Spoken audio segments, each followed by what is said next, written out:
My new neighbor looks exactly like me, and she's using my identity to ruin my life. I thought I was being paranoid when my friends started asking if I'd lost weight or changed my hair. Then my husband mentioned he'd seen me at a coffee shop I'd never visited, wearing a dress I'd never owned. The final straw was when my boss congratulated me on a presentation I never gave. A presentation so good, it landed a client I'd been chasing for months. That's when I started watching. From my living room window, I'd see her come and go from the house across the street, a house that had been empty for 2 years. She moved like me, dressed like me, even styled her hair like mine. But she wasn't me. She was better, prettier, more successful. And the terrifying part, she knew everything about my life. My fears, my secrets, my routines. I had to find out who she was before she replaced me entirely. The first time I noticed something was wrong, I blamed it on exhaustion. I was running on 3 hours of sleep, drowning in deadlines, and living on cold coffee and sheer determination. My career as a graphic designer demanded everything from me, and my husband Nathan had been patient, but I could see the distance growing between us. He'd leave for work with a peck on my forehead, and I'd still be hunched over my tablet, lost in layers of color and shadow. We were ships passing in the night, and I was too tired to even wave. Then came the comments. "Did you get a new haircut?" my friend Priya asked over lunch, tilting her head like she was studying a painting. I shook my head, confused. My hair was the same messy bun it had been for weeks. "Huh," she said, shrugging. "You just look different. Brighter, maybe." I didn't think much of it. People say things. But then it happened again and again. My neighbor, Mrs. Delgado, stopped me in the driveway to compliment my lovely sundress, even though I was wearing paint-stained jeans. My colleague Derek asked if I'd started a new skincare routine because my skin looked glowing. I was flattered at first, then confused, then unsettled. It was Nathan who finally made the pieces click into place. "Were you at the Grindhouse yesterday?" he asked casually, stirring his morning coffee. "No," I said, frowning. "I haven't been there in months." He looked at me strangely. "Babe, I saw you. You were sitting by the window reading. You had on that green blazer I love." I waved, but you didn't see me. The green blazer was in my closet. I hadn't worn it in over a year because it was too tight across the shoulders. My stomach nodded. "That wasn't me," I said slowly. Nathan laughed, but it was the kind of laugh that masked unease. "You're telling me you have a doppelganger? That's a bit dramatic, don't you think?" I wanted to agree. I wanted to laugh it off and move on. But something cold had settled in my chest. That weekend, I started noticing her, the woman who lived across the street. The house had been vacant for 2 years after old Mr. Abernathy passed. His children had argued over the inheritance. The property had fallen into disrepair, and everyone assumed it would eventually be sold to developers. But 3 weeks ago, a moving truck had appeared. I hadn't seen the new occupant, but I'd assumed it was just another family, another set of strangers I'd smile at from a distance. But this woman wasn't a stranger. She stepped out onto her porch at exactly 7:15 a.m., just like I used to when I had a normal schedule. She stretched, her arms reaching toward the gray morning sky, and I froze. Her hair was the same shade of chestnut brown as mine. Her build was similar, though slightly leaner. She wore workout leggings, a loose tank top, the kind of outfit I'd been meaning to buy for months. Then she turned, and I saw her face. It wasn't identical. That would have been too clean, too obvious. But there was enough of a resemblance to make my skin prickle. The same shape of the eyes, the same smile lines around the mouth. She looked like me if I had been airbrushed, polished, upgraded, like a better version that had walked out of my own subconscious. I watched her for an hour that morning. She watered plants I hadn't noticed on her porch. She checked her phone and laughed. She disappeared inside, and I felt a strange sense of relief, followed immediately by shame. Who was I to stalk a stranger just because she reminded me of myself? But then the true weirdness began. On Monday, my boss, Mark, called me into his office. His face was unreadable, which was unusual because Mark wore his emotions like a neon sign. He slid a file across his desk. "Excellent work on the Emerson pitch," he said. "I have to admit, I was skeptical when you said you'd handle it alone, but you knocked it out of the park." "They signed." I stared at the file. The Emerson pitch was a project I'd been avoiding for weeks, a client I'd convinced myself wasn't worth my time. "I didn't work on Emerson," I said slowly. Mark's smile flickered. "What do you mean?" "You presented on Thursday. You wore that gray suit. I distinctly remember you saying, and I quote, 'This project deserves my full attention.'" My heart pounded. "Mark, I was homesick on Thursday. I had a fever." Nathan can confirm. He stared at me for a long moment, the silence stretching like taffy. Then he laughed, a sharp, uneasy sound. "Funny, very funny. You really had me going there." I didn't laugh. I couldn't. The pieces were forming a picture I didn't want to see. Someone had presented my work, stolen my identity, and was living a version of my life that was better than the real thing. But who and why? I started digging. I began with the obvious: social media. I scrolled through my own accounts, looking for anything amiss, but everything was normal. My last post was a picture of my cat Oliver from 3 weeks ago. No duplicate accounts, no strange tags. Then I looked at the house across the street. The property records were public. The owner was listed as a holding company I'd never heard of, which meant nothing. It could have been anyone. I needed more information, so I decided to approach her. It felt reckless, even dangerous, but I couldn't live with the questions anymore. On Saturday morning, I walked across the street, my heart hammering against my ribs. I knocked on her door, rehearsing what I'd say. "Hello, I'm your neighbor," and I couldn't help but notice. The door opened. She stood there, wearing a cream sweater and perfectly applied lipstick, her eyes the same shade of hazel as mine. She smiled, and for a second, I saw a flicker of recognition in her expression. Not surprise, but something closer to welcome. "Oh," she said, her voice soft and melodic. "You finally came. I've been waiting for you." I opened my mouth to speak, but no words came. She stepped aside, gesturing for me to enter. "We have so much to discuss. Please come in. I should have run. I should have turned and walked back to my house and pretended none of this was happening. But I was rooted to the spot, my curiosity stronger than my fear. I stepped over the threshold, and the door clicked shut behind me. I sat on her couch, my fingers wrapped around the warm ceramic mug, but I didn't drink. I couldn't. My throat was too tight, my mind too crowded with questions that jostled for space. She settled into the armchair across from me, crossing her legs with an elegance that felt practiced, almost theatrical. Her eyes, hazel like mine but brighter, studied me with something that looked like pity. "You're scared," she said. "That's understandable, but I'm not here to hurt you. I'm here to help." I laughed, a hollow, brittle sound. "Help? You've been impersonating me? You took my presentation. You showed up at my husband's coffee shop wearing my clothes. How is any of that helping?" She didn't flinch. Instead, she reached for a photograph on the side table and handed it to me. It was an old picture, faded at the edges, showing 2 young women standing in front of a dilapidated house. One of them was unmistakably her. The other was my mother. My breath caught. "Who are you?" "My name is Lena," she said softly, "and I'm your half-sister." The words hit me like a physical blow. I shook my head, denying what I'd just heard. "That's impossible. My mother never mentioned—" "Your mother didn't know," Lena interrupted gently. "Our father, Richard, had an affair before he married your mother. I was the result. He never told anyone. He provided for me in secret. Visited when he could, but he kept me hidden. When he died, I was left with nothing. No name, no inheritance, no family." I stared at the photograph again, at the resemblance between Lena and my mother that I'd somehow missed before. The same cheekbones, the same tilt of the head. The pieces were falling into place, but they didn't fit the puzzle I thought I was solving. "Why are you here now?" I asked, my voice trembling. "Why impersonate me?" Lena set down her mug and leaned forward. "Because I want what's mine. Our father left a trust fund.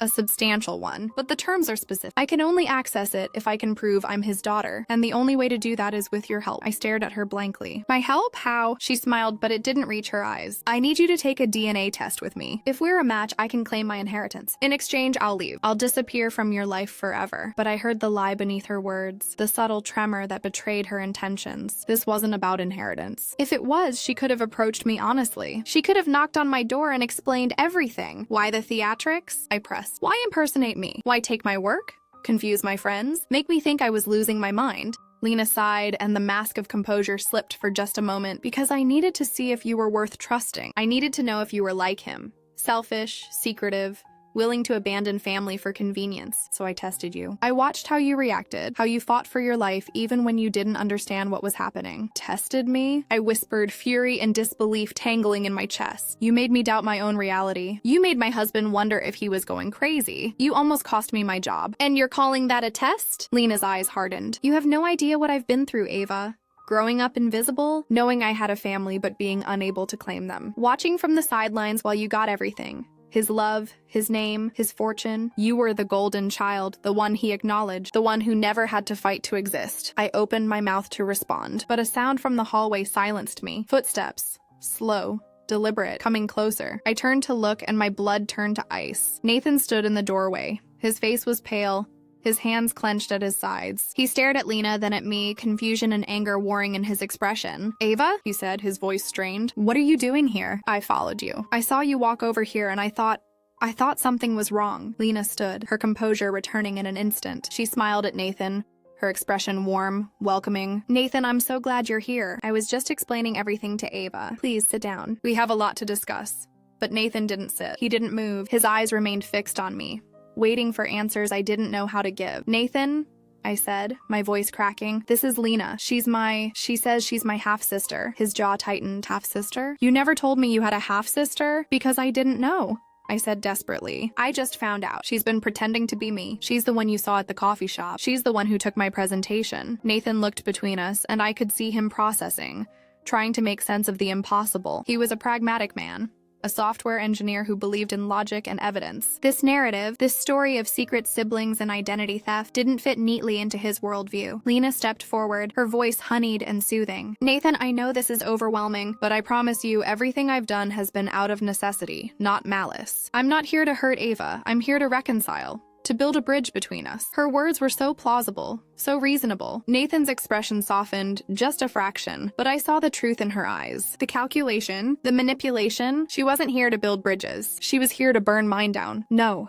I said, my voice rising. Nathan, she's lying. She doesn't want to reconcile. She wants to replace me. That's why she's been imitating me, studying me. She's trying to become me. Lena's smile flickered. Ava, that's paranoia. Why would I want to replace you when I could have my own life, my own identity? Because you don't have one, I shot back, the words spilling out before I could stop them. You were hidden your whole life. You grew up invisible, and now you want what I have. My husband, my career, my identity. The room went still. Lena's eyes flashed with something dangerous, and for a moment I saw the mask slip entirely. You don't know anything, she said, her voice low and cold. You think you've had it hard. You've had everything handed to you. But I've had to fight for every scrap, and I'm not going to stop now. Nathan stepped between us, his hands raised. Okay. Let's all just calm down. Ava, let's go home. We'll figure this out together. But I couldn't move. I was rooted to the spot, held captive by Lena's gaze. You're right, Nathan, Lena said, her voice softening once more. You should go home, all of you. It's been a long day. We can talk more tomorrow. She was dismissing us, dismissing me, as if she was the one in control, the one who got to decide when and how this conversation ended. Nathan took my arm, gently but firmly. Come on, Ava, let's go. I let him lead me toward the door, but I paused at the threshold, turning back to Lena. This isn't over, I said quietly. Her smile returned, and this time there was no warmth in it. No, she agreed. It's just beginning. The door closed behind us with a soft click, and Nathan guided me across the lawn, his hand steady on my back. The street was quiet, the evening settling over the neighborhood like a blanket. I looked up at the windows of Lena's house and saw her silhouette watching us, a dark figure against the fading light. Nathan, I said as we reached our front steps. She's not going to stop. She's going to try to take everything from me. He pulled me into a hug, his arms tight around my shoulders. Then we'll stop her. Together. But I didn't know if that was possible. Lena had been planning this for months, maybe years. She knew my life inside and out. And while Nathan was loyal and determined, he was also trusting. He wanted to believe the best in people, even when the evidence suggested otherwise. That night, I couldn't sleep. I lay in bed, staring at the ceiling, replaying every word of the conversation. Lena's story had holes, inconsistencies I hadn't noticed in the moment, but that now demanded my attention. A trust fund? A secret father? It sounded plausible, too plausible. I slid out of bed and opened my laptop, typing my father's name into the search bar. Richard Calloway. I'd always known him as a quiet, reserved man, a loving father who worked in accounting and never drew attention to himself. I'd never suspected he had secrets. What I found made my blood run cold. There was no record of Lena. No birth certificate, no school records, no photos. She didn't exist before 3 years ago. Every digital footprint, every trace of her life, started in 2023. She wasn't my half-sister. She was a ghost who had invented a past to get close to me, and I had no idea what she really wanted. I didn't sleep that night. Every time I closed my eyes, I saw Lena's face, that perfect, practiced smile, and I heard her voice weaving lies that sounded so convincing, so carefully constructed. Nathan had fallen asleep beside me, his breathing steady and peaceful. But I was wired, my mind racing through possibilities that grew darker with each passing hour. By dawn, I had a plan. I called my friend Priya first. She was a paralegal, sharp and resourceful, with connections I didn't have. I explained the situation in hushed tones, pacing the kitchen while Nathan showered upstairs. Ava, this is insane, Priya said when I finished. You're telling me this woman is living across the street, impersonating you, and you think she's not even your relative? I don't think it, I said. I know it. I found her records. She didn't exist before 2023, and the name she gave me, Lena, doesn't match anything I found. Priya was quiet for a moment. What do you need from me? I need you to run a background check. Deep dive. Everything you can find on Margaret. That's the name she was using before. I need to know who she really is. I'll see what I can do, Priya promised. But Ava, be careful. If she's been watching you this long, she knows your patterns. She knows when you're vulnerable. I hung up, my hands trembling. Priya was right. Lena had been studying me for months, maybe longer. She knew when I went to work, when I walked the dog, when Nathan was out of town. She knew my weaknesses, but she didn't know that I'd finally stopped being afraid. That afternoon, I marched across the street with a new resolve. Nathan had tried to stop me, his hand gripping my arm with a worried firmness. Ava, let's wait. Let's get more information first. Waiting is what got me into this, I said, pulling away. She's been one step ahead of me the whole time. It's time I changed that. I knocked on her door loud and insistent. When she opened it, she looked surprised, genuinely surprised for the first time, to see me standing there. Ava, she said, recovering quickly. I wasn't expecting you. I know you weren't, I said, pushing past her into the foyer. We need to talk. No more games, no more lies. She closed the door slowly, her expression shifting from surprise to caution. I've told you the truth. Everything I said yesterday was— Margaret, I interrupted, watching her face closely. That's your real name, isn't it? Or is that another lie? Her composure cracked just a fraction. A muscle in her jaw twitched. Where did you hear that name? I found it, I said simply. You've been hiding for a long time, haven't you? Erasing your past, reinventing yourself. But you made a mistake. You left a trail, and I followed it. She stared at me for a long moment, her eyes unreadable. Then she laughed, a harsh, bitter sound that didn't match the polished woman I'd met yesterday. You're clever, she said. I'll give you that. But clever isn't enough. You think you know everything because you found a few old records? You don't know anything about who I really am. Then tell me, I said, my voice steady, despite the trembling in my hands. Tell me why you're here. Why you've been stalking me, imitating me, trying to tear my life apart. What did I ever do to you? She walked to the window, her back to me, her silhouette framed against the afternoon light. When she spoke, her voice was hollow, distant. You didn't do anything, she said quietly. That's the point. You're innocent. You've always been innocent. And that's why it's so hard. I waited, not understanding. She turned to face me, and for the first time, I saw something raw in her expression. Grief, anger, a pain that had festered for years. Your father wasn't my father, she said, but he was the reason my father died. The words hung in the air between us, heavy and cold. Richard Calloway was a wealthy man, she continued. My father, David, worked for him. He was an accountant, a loyal employee. He trusted your father. He believed in him. And when he discovered that your father was embezzling from his own company, cooking the books to hide a gambling addiction, he went to him privately. He gave him a chance to make it right. My stomach dropped. I'd known my father as a quiet, steady man. A man who worked late and came home with tired eyes. A man who died of a heart attack when I was 20. I'd never imagined he had secrets like this. Your father didn't make it right, she said, her voice hardening. He made my father disappear. He fired him, blacklisted him, destroyed his reputation. My father couldn't find work. He couldn't support our family. He died in a car accident 6 months later. A single car crash on a clear night. The police called it a suicide. I shook my head, desperate to deny what I was hearing. That's not true. My father wasn't what? She snapped. Wasn't a liar? Wasn't a thief? I have proof, Ava. Bank statements, emails, letters my father wrote to your father before he died. I've been piecing this together for years. Then why wait? I asked, my voice breaking. Why come after me now? She stepped closer, her eyes blazing. Because you're his heir. You inherited everything. The house, the money, the legacy, and I inherited nothing but debt, grief, and the knowledge that my father's life was destroyed by the man you still call a loving parent. The room felt like it was spinning. I grabbed the back of a chair to steady myself. I don't know anything about this, I whispered. I swear, if any of this is true, I didn't know. I know you didn't, she said, and her voice softened, just slightly. That's what makes this complicated. You're not guilty. But you have what I should have. You have the life my father deserved. I met her eyes, searching for any trace of the calculation I'd seen before. But all I saw was exhaustion, a bone-deep weariness that had nothing to do with me. You could have come to me honestly,